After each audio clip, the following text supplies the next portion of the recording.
Eh bien, bienvenue. J'espère que vous avez eu l'occasion de sortir hier soir et de voir ce que Ottawa peut offrir.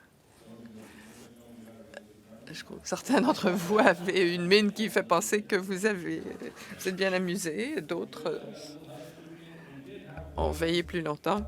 Alors, quelques détails d'ordre pratique. On avait ce papier pour des signatures.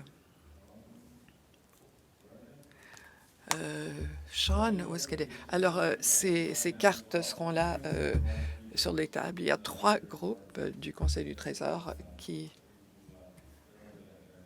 Alors, les cartes sont là-bas. Donc, on vous demande de signer les 2 autres si vous n'avez pas encore eu l'occasion de le faire pour démontrer notre soutien pour ces membres. Alors, souvent, on vous demande à participer dans différentes campagnes et parfois, votre section locale veut lancer une campagne où il se passe quelque chose en particulier à votre campagne. Élément essentiel aux campagnes, ce sont des messages efficaces. Alors, j'ai le plaisir de vous présenter Nora Loretto. Beaucoup d'entre vous l'avez rencontrée déjà. Elle est responsable des communications. Elle est écrivaine. Elle travaille dans la ville de Québec. Elle a des relations. Elle fait des relations publiques. Alors, elle a lu From Demonize to Unionize, de démoniser à syndicaliser. Alors, elle écrit régulièrement pour Rabble.ca et d'autres revues progressistes. Laura est la directrice du syndicat des travailleurs pigistes. Elle travaille aussi au Centre pour les alternatives en politique. Elle participe au travail de ces comités de section locale pour les campagnes de solidarité. Aidez-moi à lui souhaiter la bienvenue.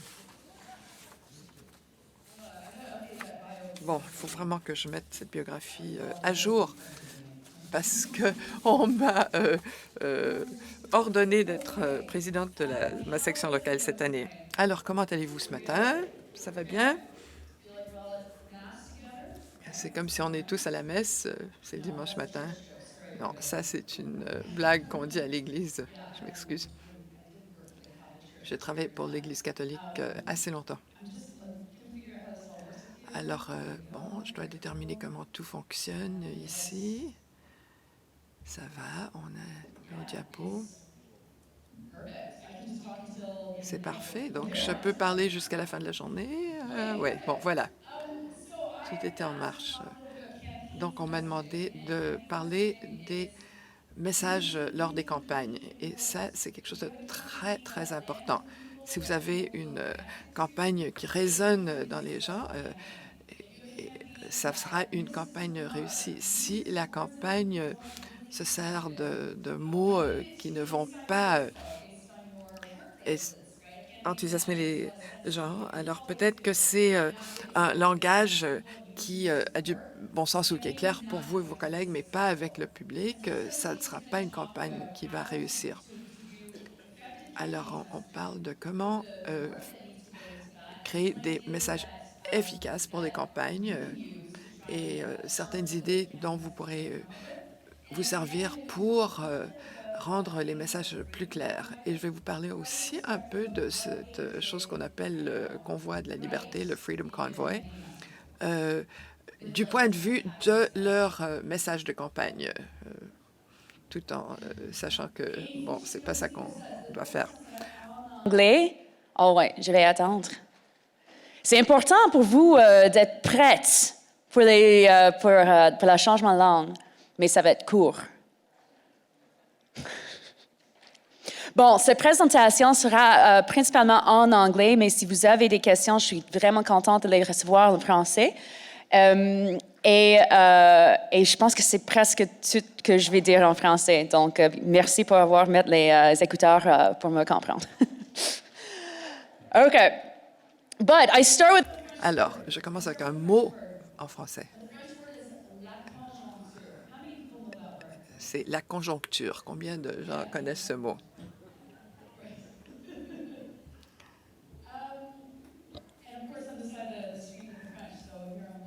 Et donc, j'ai l'écran avec les mots français. Ça, c'est une expression très utile qu'on utilise au Québec. C'est très bon pour les campagnes, mais on n'en parle pas au Canada. Alors, c'est quand on se dit, qu'est-ce qui se passe maintenant dans la société? Qu'est-ce qui se passe dans notre mouvement? Qu'est-ce qui se passe sur le terrain? Quel est le climat politique? Qui est au pouvoir? Est-ce que c'est un parti populaire ou non? Alors, si on a un premier ministre qui est populaire, on ne peut pas avoir une campagne qui va le démoniser. Alors, c'est pour nous rappeler qu'on doit toujours fonctionner dans un contexte politique qui va nous aider à avoir les messages de campagne qui résonnent. Alors, les gens répondent à quoi? Bon, la pandémie a été un sujet très présent. Alors, comment est-ce qu'on peut parler des enjeux qui préoccupent les gens? Alors, on se réunis dans une pièce et on discute où on en est, quelle est la conjoncture. Et là, on peut vraiment peaufiner nos messages politiques et notre contexte politique. Et on peut probablement déterminer ce qui va résonner chez les gens quand on examine cette conjoncture. C'est pas quelque chose qu'on fait au Canada anglais, mais quand j'étais au Québec, on disait toujours, OK, on va commencer avec la conjoncture. Et quelqu'un vous disait, voilà, ce mouvement va très bien, là, on peut profiter du travail qu'ils font, ou les gens sont vraiment fatigués ou tannés. Alors, il faut vraiment bien comprendre le moment, l'instant politique pour la création de nos messages de campagne. Alors, présentement, qu'est-ce qu'on a? On a des vagues de COVID qui sont toujours dans l'esprit des gens, qu'on arrive, il y a une vague qui commence ou il y a une vague qui est derrière nous, ça va changer les attitudes dans la société. Donc, les gens se trouvent dans des états d'esprit différents au début d'une vague de COVID ou à la fin d'une vague de COVID. Et ensuite, c'est une campagne qui va durer plusieurs mois. Elle doit être assez durable pour vraiment naviguer ces vagues. Les gens sont en colère, ils sont isolés du point de vue politique, ils sont déprimés, probablement plus déprimés que jamais. Alors, si vous créez une campagne politique avec un public qui est déprimé et en colère, ça va nécessiter un genre de campagne qui sera différent d'une campagne dans un contexte où la population, le public s'amusait. Alors, il y a les politiques provinciales, les politiques fédérales. La politique fédérale vous touche ou va surtout vous toucher, mais les politiques provinciales vont aussi toucher vos membres, les systèmes de soins de santé qui s'effondrent, les systèmes d'éducation. Alors, il faut comprendre où on en est à un moment. Il faut comprendre le contexte politique au niveau fédéral et au niveau provincial. Et il y a la guerre en Ukraine qui préoccupe beaucoup de gens. Ils voient des images de la guerre. Ils sont touchés directement par la guerre. Alors, c'est plus le printemps maintenant, c'est l'été. J'aurais dû l'écrire sur la diapo. Et l'été aussi a son propre contexte politique. Les gens vont vraiment prendre des vacances. Ils ne veulent pas nécessairement entendre parler de politique. Si ils entendent, ça doit concorder avec la mentalité de l'été ou de l'automne ou de l'hiver. Chaque saison a son atmosphère. Et où est-ce qu'on découvre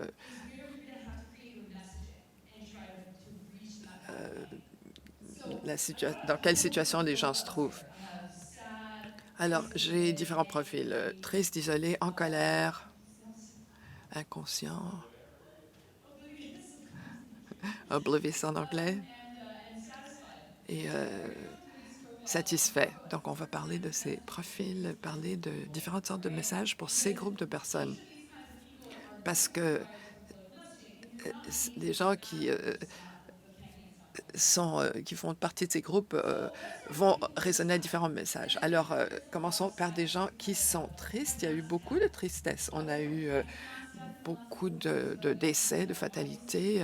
Donc, il y en avait de la COVID, il y en avait qui étaient peut-être liés à la COVID, où des gens sont morts parce qu'il n'y avait pas, les soins de santé n'étaient pas assez solides, ou à cause d'autres facteurs dans le système de soins de santé.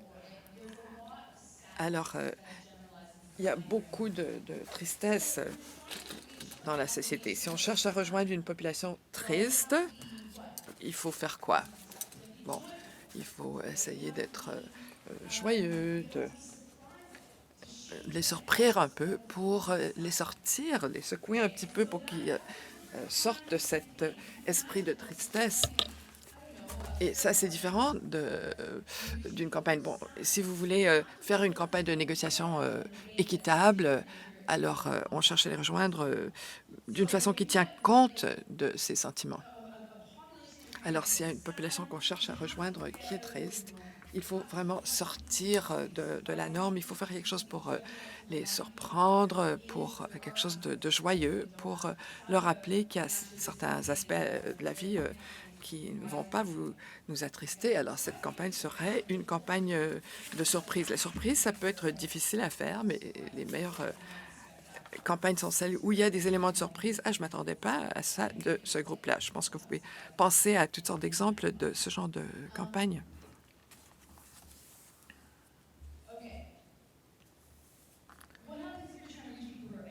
Alors, qu'est-ce qui arrive si vous cherchez à rejoindre des gens qui sont isolés? Ça, c'est probablement le sentiment de la majorité des gens ces jours-ci. Ils se sentent vraiment tout seuls, délaissés, parce qu'on a été isolés dans cette pandémie. Ça a été une période où non seulement on est isolé, mais les seules interactions sociales ont été en ligne, les achats en ligne, les listes de contacts, sans contact. On ne veut pas croiser nos voisins ou peut-être qu'on retourne un peu à cette situation, mais il y a toujours des gens qui se sentent assez isolés. Alors, l'isolement,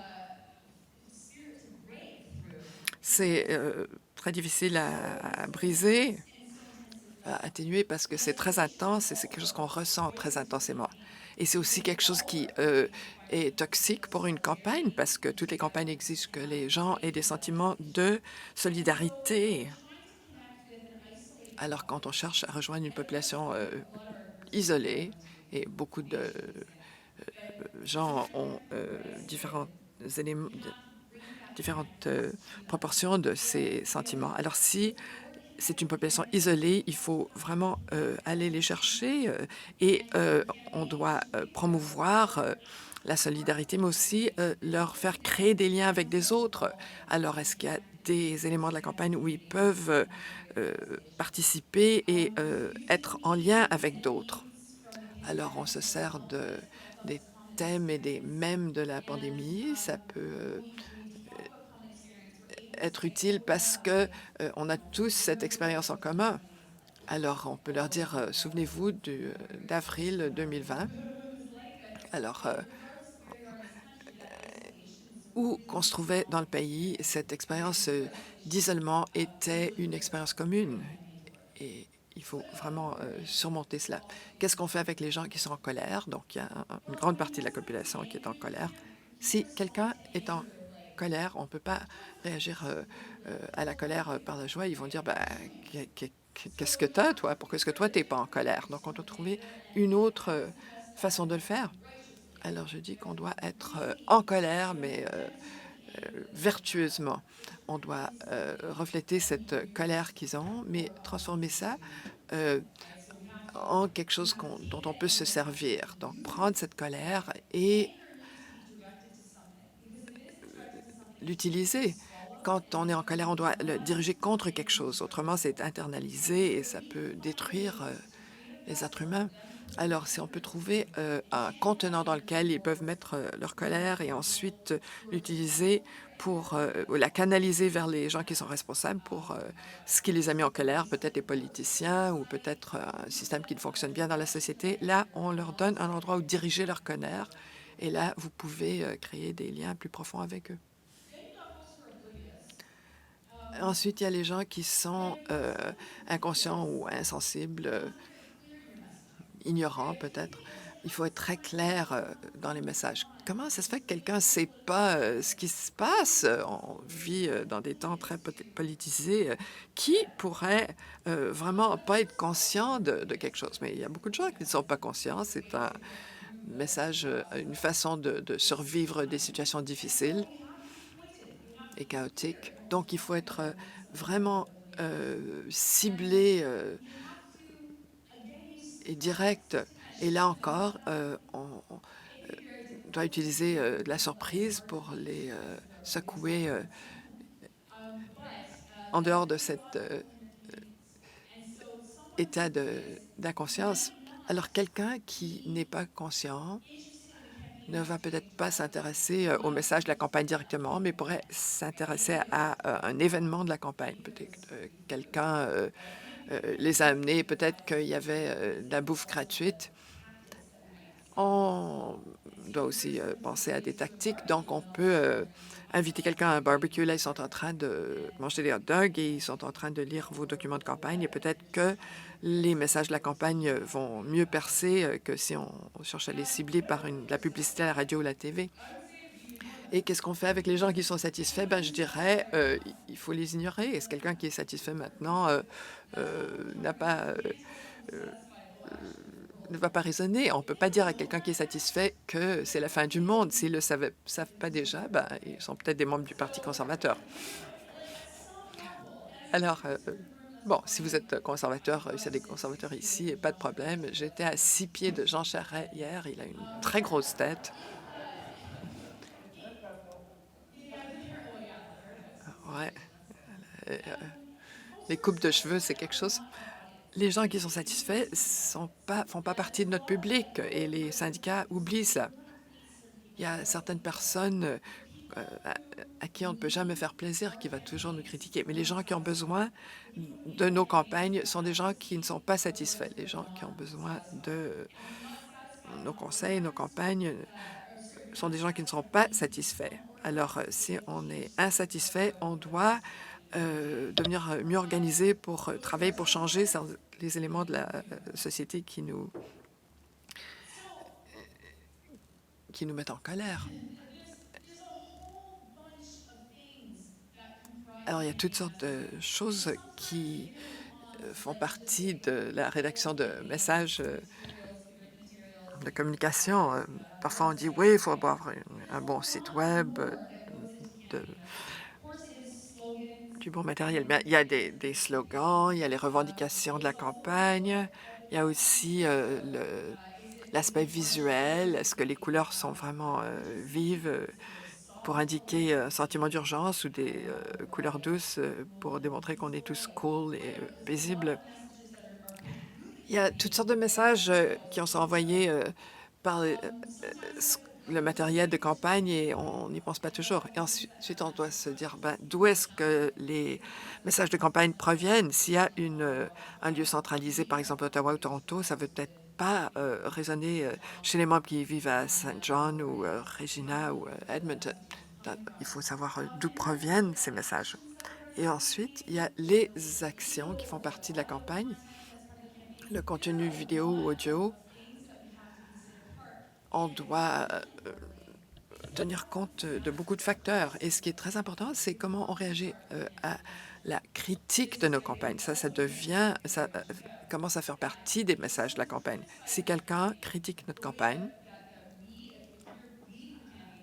la façon de répondre quand on dirige une campagne, ça fait partie des messages de campagne et aussi la façon dont vos supporters adoptent ces revendications et répondent aux critiques. Là, je vais en parler un peu plus tard quand je parlerai du convoi de la liberté, le Freedom Convoy. Alors, tout ça ensemble, c'est le message global de la campagne. Alors, il y a beaucoup de facteurs qui proviennent et ça veut dire que vous devez avoir beaucoup de gens différents qui vont créer la campagne. Quand je travaillais pour la Fédération canadienne des étudiants, la différence entre nos campagnes quand on embauchait une agence pour les créer par rapport à quand on les crée nous-mêmes était très évidente. Les campagnes créées par l'agence étaient belles, c'était professionnel, il y avait de bonnes revendications, mais ce n'est pas authentique de la même façon que campagne qu'on crée, nous, autour de la table, en débattant d'enjeux autour de la table jusqu'à 5 heures du matin.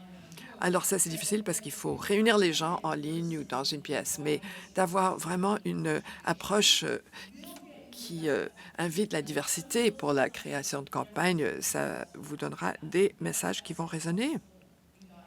Quelqu'un dit quelque chose et alors tout le monde se dit « Ah, voilà le slogan », plutôt que 2 ou 3 personnes qui ne connaissent pas trop la situation, qui ont été embauchées de l'extérieur. Ça peut être important parce que si l'élément d'authenticité n'est pas là, vos membres vont le détecter immédiatement. Alors, parlons des slogans. C'est un élément de la campagne, mais c'est vraiment la porte d'entrée de la campagne. Un slogan doit être précis, concis et transmettre un sentiment. Et parfois, ça c'est difficile à comprendre, que parfois, les paroles n'ont pas d'importance. Dans le mouvement du travail, il y a certains mots dont j'aimerais qu'on ne serve jamais parce qu'on s'en sert constamment.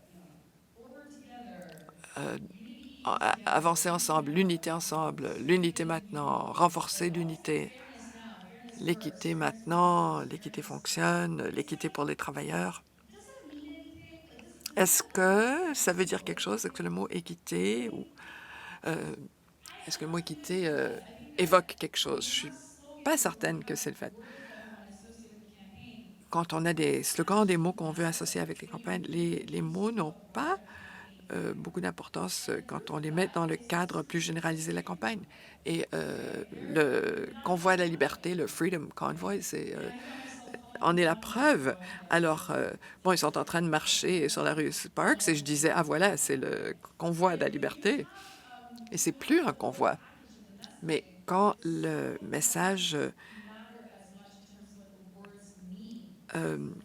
quand on a tout le message qui est résumé, le slogan a beaucoup moins d'importance. Alors, c'est là qu'on va avoir une séance de remue-ménage avec les gens qui travaillent sur le terrain, qui vont dire « Ah oui, équité » ou « L'employeur se sert de ce mot-là, on ne peut pas s'en servir » ou « Ah oui, cet enjeu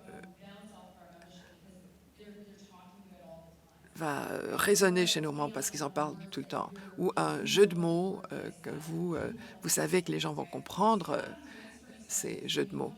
Alors, on a ces séances de discussion et vous les écrivez à l'écran et là, on voit comment le groupe y répond. Et il faut avoir une bonne représentation des membres dans la pièce et là, ce sont les meilleures idées qui sont créées dans ces séances de remue-ménage. Alors, j'ai une liste de slogans pour vous. Il y en a certains qui sont bons et certains qui ne le sont pas. Je ne sais pas si vous voulez nous dire certains de vos slogans préférés et certains que vous n'aimez pas. Alors ici, dans la liste, il y en a que j'aime, il y en a que je n'aime pas du tout. Alors, on peut dire, bon, un accord équitable pour les enfants. Qu'est-ce que ça veut dire? Fair deal for kids. C'est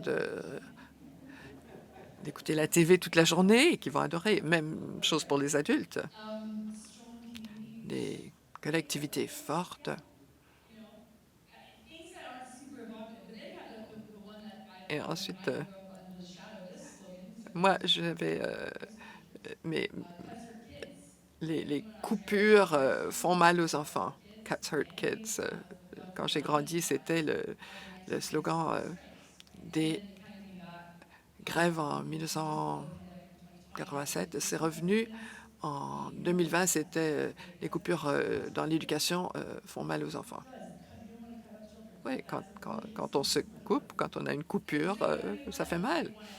Est-ce qu'il y a quelqu'un qui aimerait en suggérer un bon exemple de bon slogan ou de mauvais slogan?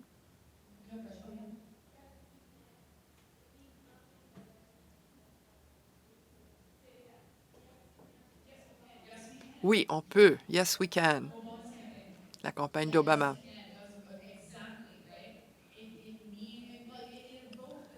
Ça a évoqué l'idée qu'on pouvait élire un homme noir à la Maison-Blanche et Obama serait le mot. Et aussi, oui, on peut ensemble. Oui, en fait, ça ne veut pas grand-chose, mais c'était merveilleux pour le mettre sur des casquettes. Maintenant, on a Make America Great Again, le MAGA.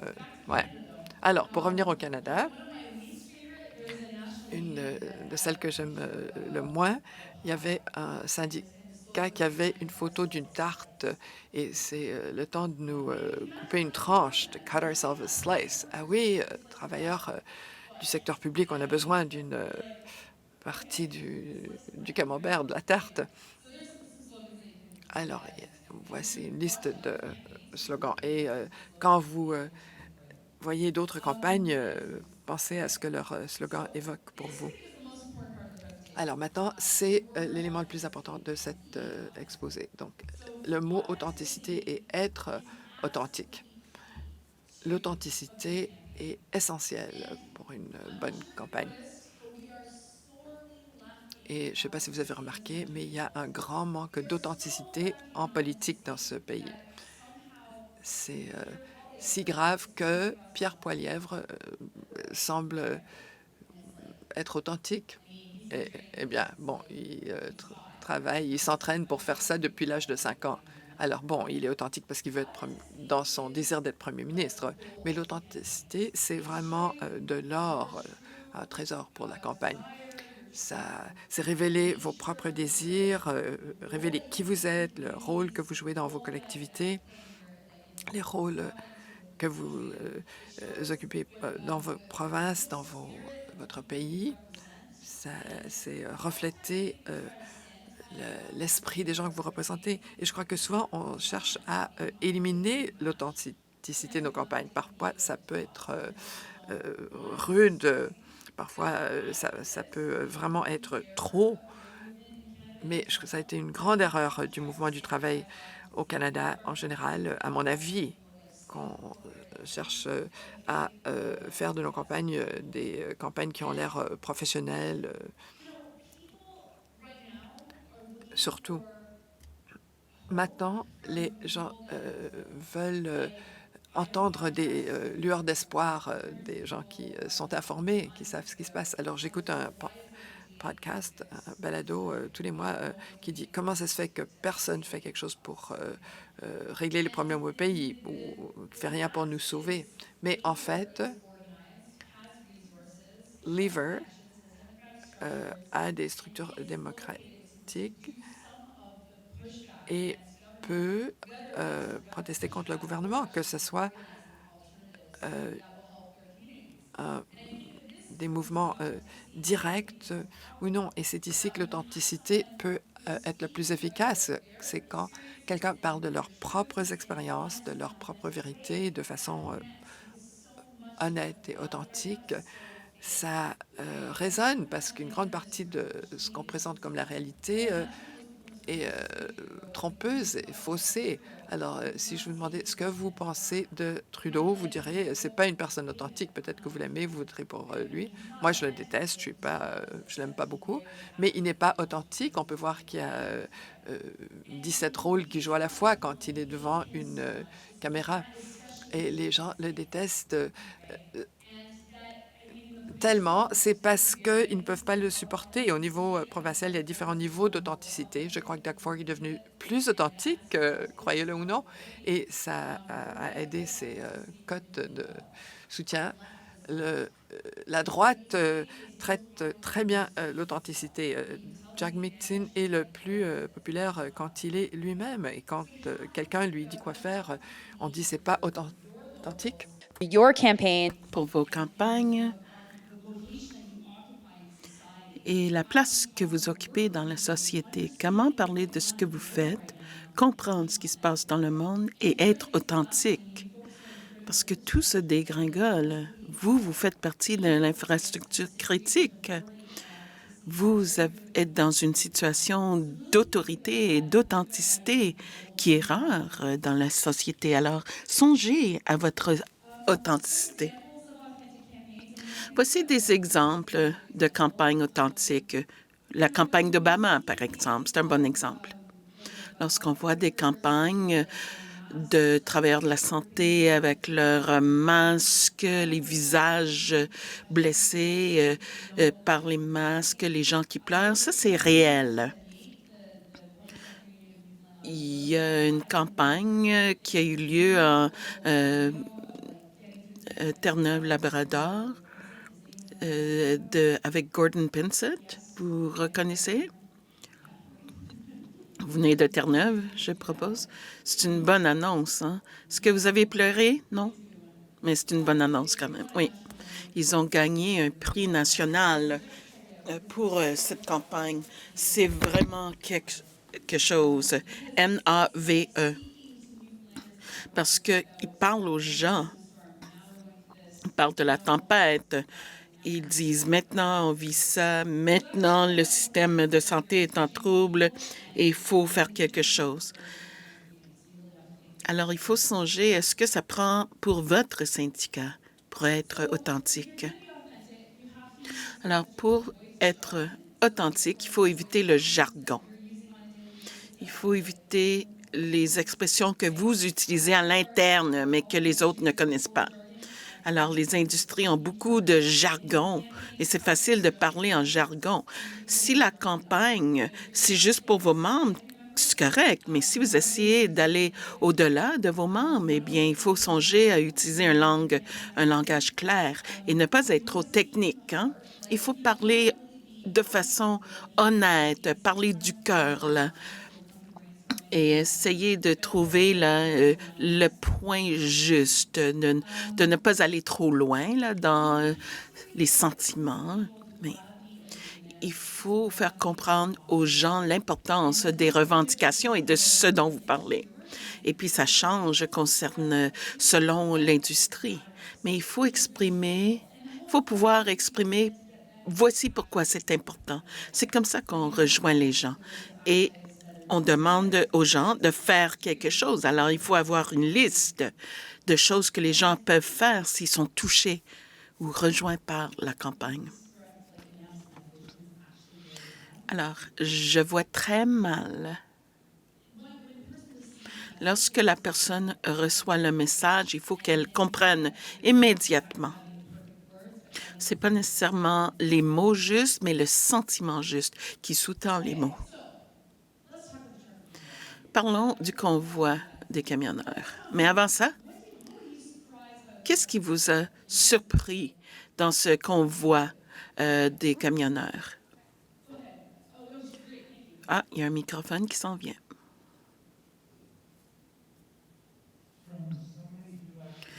De quelqu'un qui a dû traverser le convoi pour aller travailler, venant de quelqu'un qui fait attention à ce qui se passe dans le monde, à quel point c'était stupide comme collectivité d'organiser cette activité-là.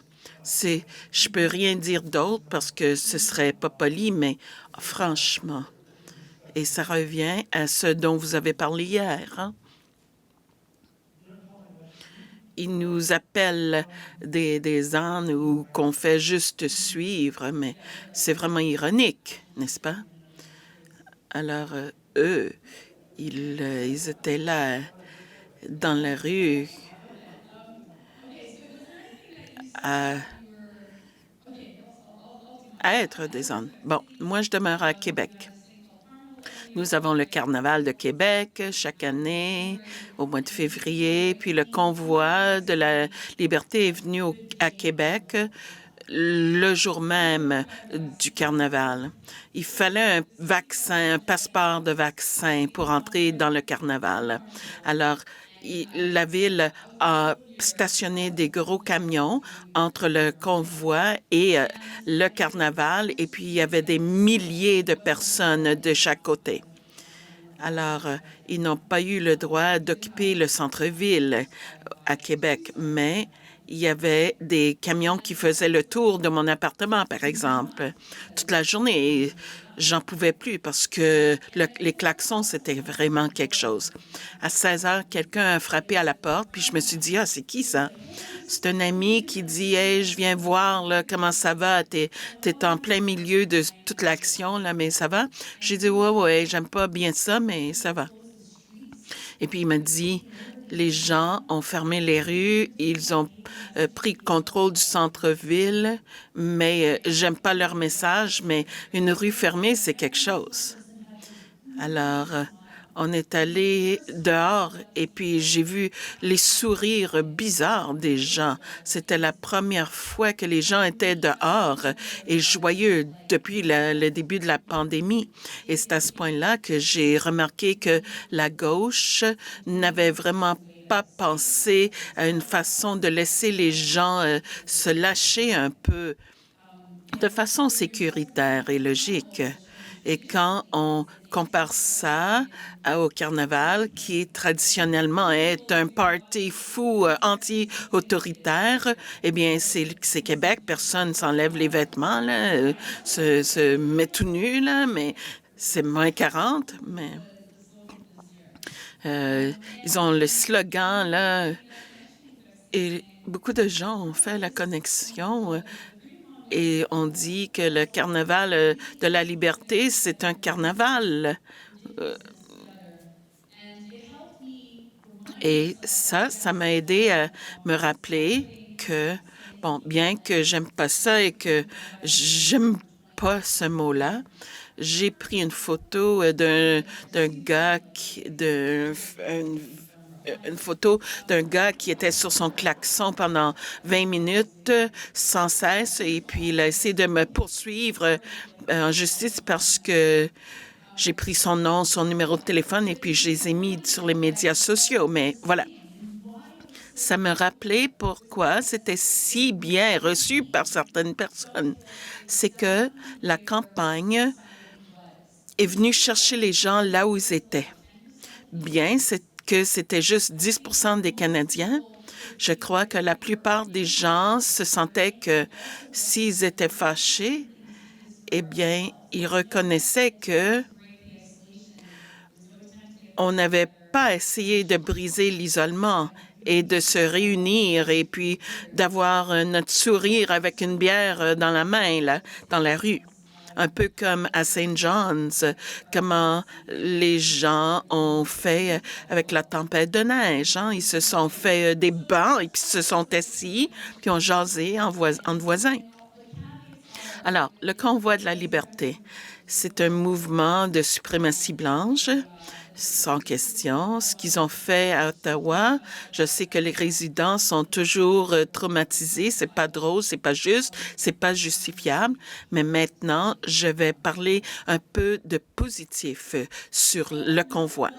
Alors, de un, ils avaient un message très audacieux qui a lié, relié, rejoint les gens d'une province à l'autre. Et je sais, moi, avec mon expérience, que c'est pas facile. Les journalistes ont dit que, bon, c'était des vauriens, là, qui étaient très bien organisés.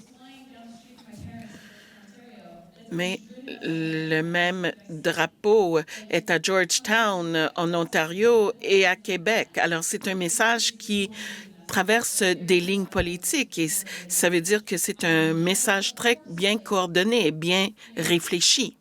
Bon, le message, puisque c'était très clair, fin au mandat, fuck Trudeau, ça dit rien, ça dit pas grand-chose. Hein? La fin, mettre fin au mandat maintenant. Il ciblait même pas les bons niveaux de gouvernement. C'était probablement pas des travailleurs de la fonction publique fédérale. Hein? Ils ont dit Trudeau fin au mandat, mais quel mandat? Mais peu importe, hein?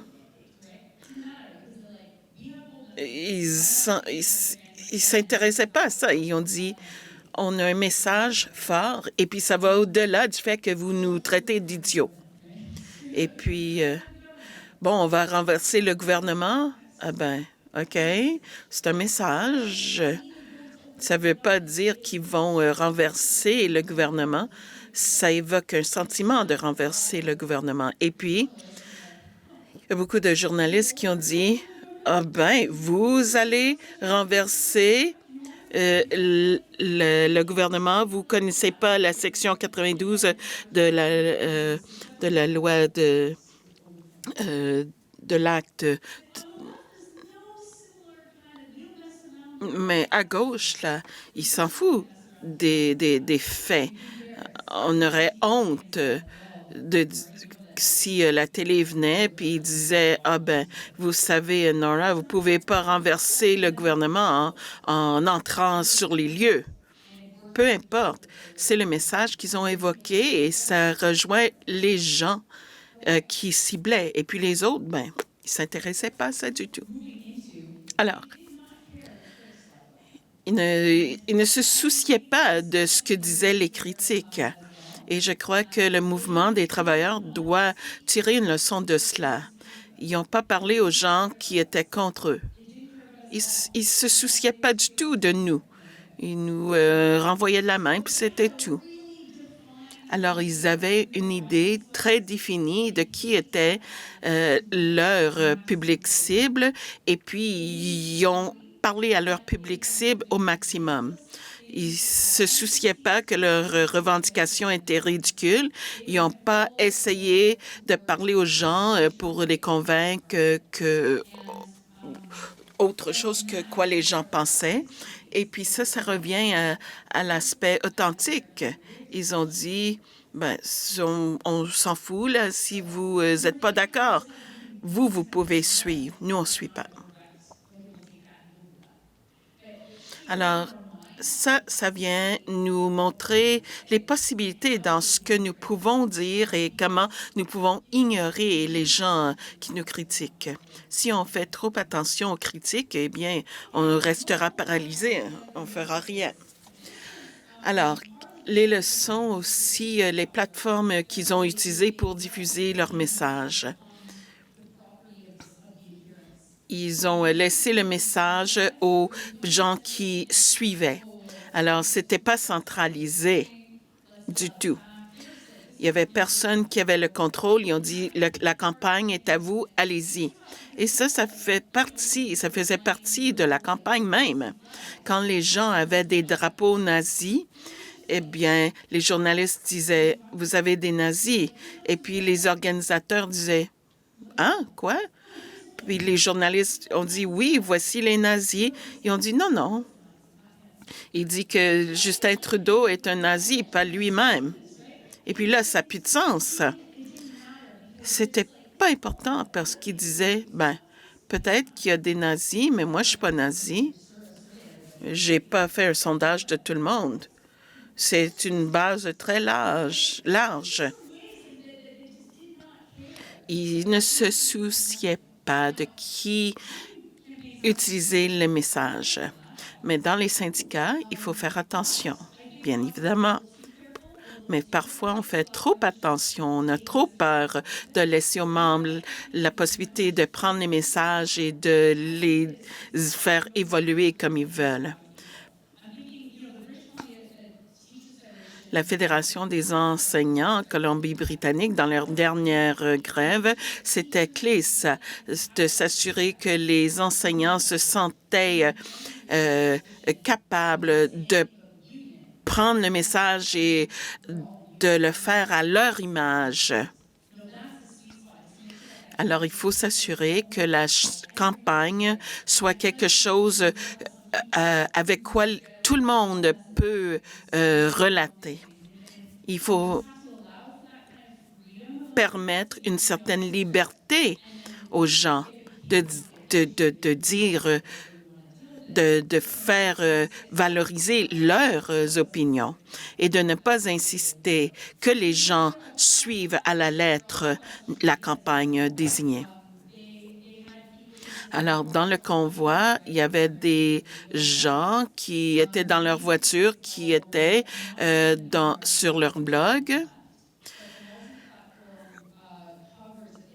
Ils avaient beaucoup de couverture et cela a fait de sorte que ce mouvement assez restreint avait l'air beaucoup plus important et plus gros. Alors, dans l'image de marque qu'on veut faire, il faut considérer l'image et les actions coordonnées. Alors, ils ont fermé les frontières en Alberta, Windsor, et puis les journalistes agissaient comme si c'était complètement aléatoire et chaotique. Et puis je me disais, qui sont en train de fermer des frontières. Nous, on ne pourrait pas faire ça, là, on se ferait tirer dessus. Mais il y a une certaine coordination que les journalistes ne veulent pas admettre à la télé et à la radio. Mais si quelque chose est si coordonné et si répandu, eh bien, c'est stratégique. Ils utilisent des stratégies et de la coordination, tout en donnant l'image de ne pas être coordonné. Alors, aller d'un bout à l'autre du pays, ça prend de la coordination. Alors, ils prenaient de la place physique, ils occupaient certains lieux, ils avaient une couverture médiatique et puis ils avaient des messages communs qui donnaient l'idée de l'unité. Nous, on ne sait pas s'ils sont unis ou non. Moi, je fais des recherches sur l'extrême droite depuis 20 ans. Et puis, je vois que souvent, ils se battent entre eux, mais l'image était qu'ils étaient unis. Les drapeaux étaient partout au Canada. C'est ça qui m'a frappé. Tous les messages au Québec est en anglais. Et ça faisait bizarre de voir les gens de la Beauce avec des panneaux en anglais. On voit jamais ça. Mais le branding, l'image de marque, c'était si fort que ça, c'était pas important. Ça allait au-delà de la barrière linguistique. Et c'est hors du commun, ça. Aussi, on voyait des drapeaux canadiens au Québec. C'était bizarre. Mais ils étaient plus coordonnés qu'on voudrait peut-être la mettre. Alors nous, quand on songe à nos campagnes nationales, il faut que ce soit simple. Il faut que ce soit pas nécessairement un langage très spécifique qui fait partout à toutes les collectivités, mais il faut que ce soit très répandu. Aussi, le symbolisme, c'est pas nécessairement très compliqué. Il y avait, par exemple, le carré rouge, ce carré rouge très simple qui était le symbole des grèves étudiants, un symbole qui s'est répandu partout, même dans le monde. Alors, c'est devenu le symbole d'un mouvement populaire qui avait de la force authentique et qui gagnait. Et cela aide à faire propulser les symboles.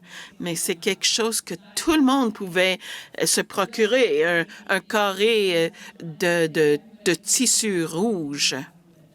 Et tout le monde savait ce que ça représentait. Alors, songer au symbole, c'est aussi une façon importante de faire évoquer le message des campagnes. Et puis, les messages étaient chaotiques aussi, si on songe aux mots, là, au sens des mots. Mais puisqu'ils étaient évocateurs, qu'ils ont créé la campagne, c'était pas important que les messages étaient chaotiques et n'avaient pas d'allure. Au début, personne ne savait pas exactement quoi les appeler. Alors, les gens disaient, bon, c'était le convoi des camionneurs ou le convoi de la liberté. Le convoi des camionneurs suggérait que c'était des camionneurs. Mais c'était pas tout le monde. Et puis, ils se souciaient même pas que c'était pas tout le monde des camionneurs ou des vrais camionneurs. Ils étaient des petites entreprises indépendantes.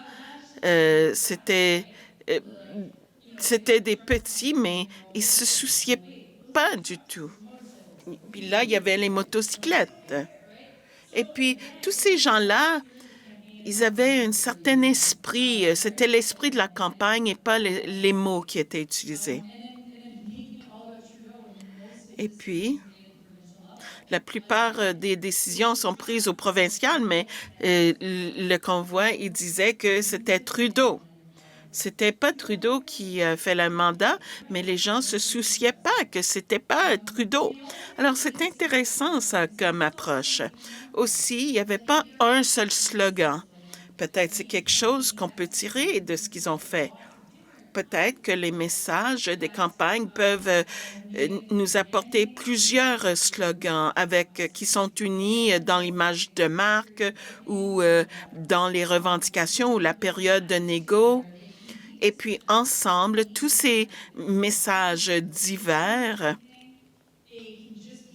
peuvent faire partie d'une campagne. Et si les membres s'approprient les messages, eh bien, voilà la campagne. Il nous reste 10 minutes et puis je veux passer du temps aussi pour les questions.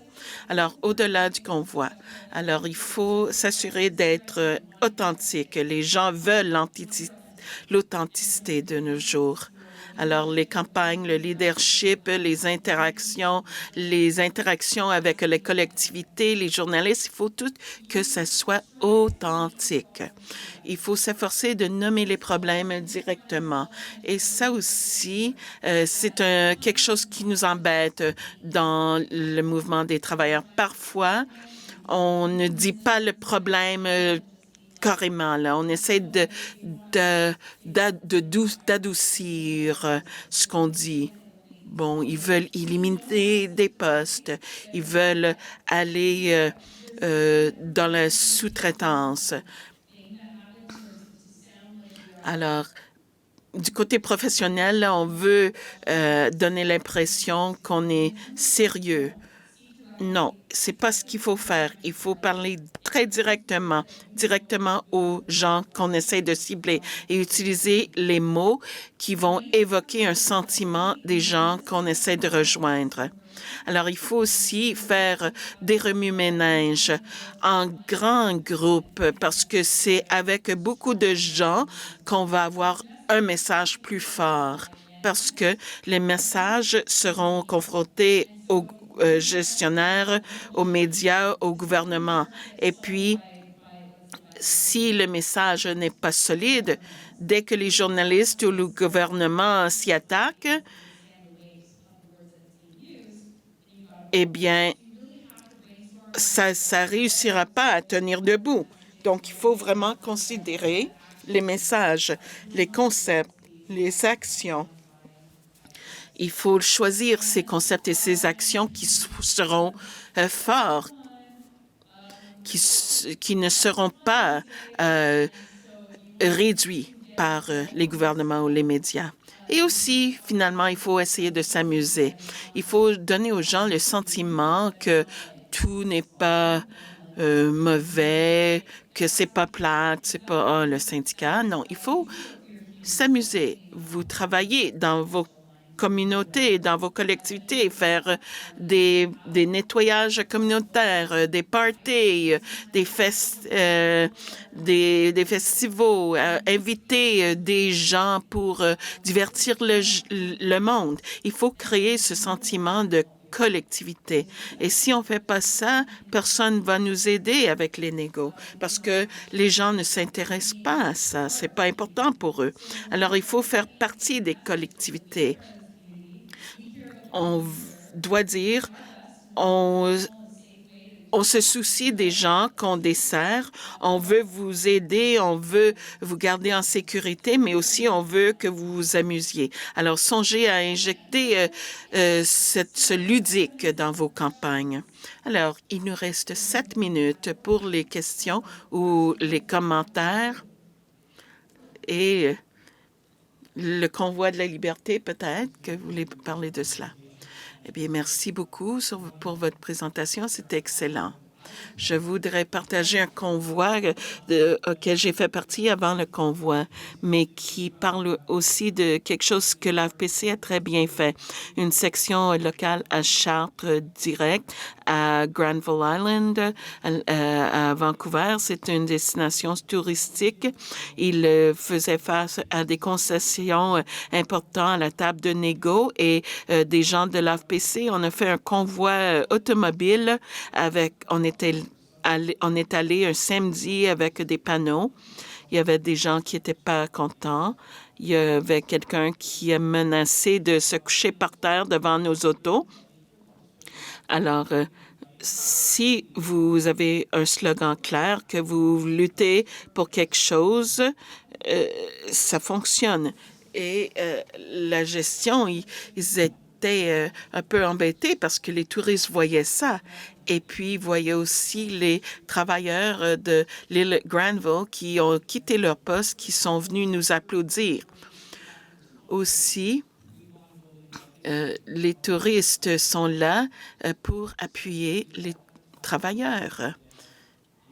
Et puis, ils n'ont pas eu à faire face à, à aucune concession lorsqu'ils ont atteint la convention collective. Alors, c'est important d'avoir un message clair et être fort et debout et être prêt à accepter qu'on aurait quelques gens qui ne seraient pas d'accord. Bon, la question des touristes, ils savent c'est quoi les syndicats et puis ils veulent savoir ce qui se passe. Ils veulent savoir c'est quoi la campagne. Il pourrait peut-être aussi des membres de l'AFPC qui seraient là, qui voudraient voir leur drapeau de l'AFPC. À Québec, les conducteurs de calèches, la moitié sont des anarchistes. Et on sait que dans les actions, on peut s'assurer que les conducteurs de calèches vont nous appuyer. Ils vont dire aux gens, « Hey, allez à la manif », ils vont porter des drapeaux. Il faut que ça soit assez simple aussi, hein? Parce que moi, si je vois une manifestation, je me demande est-ce que c'est bon ou est-ce que c'est mauvais comme manifestation.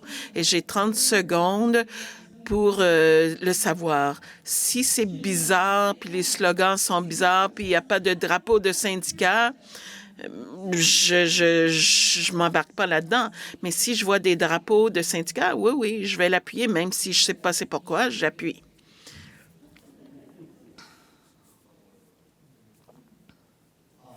Bonjour.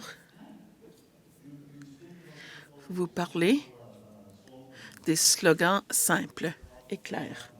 Alors, je veux dire d'emblée, bon, il y a le slogan comme le drapeau canadien qui semble être déchiré et agrafé. C'est un message et on y ajoute des pansements pour refléter le système de la santé. Je m'y connais parce que ma fille travaille dans le système de la santé en Nouvelle-Écosse et c'est vraiment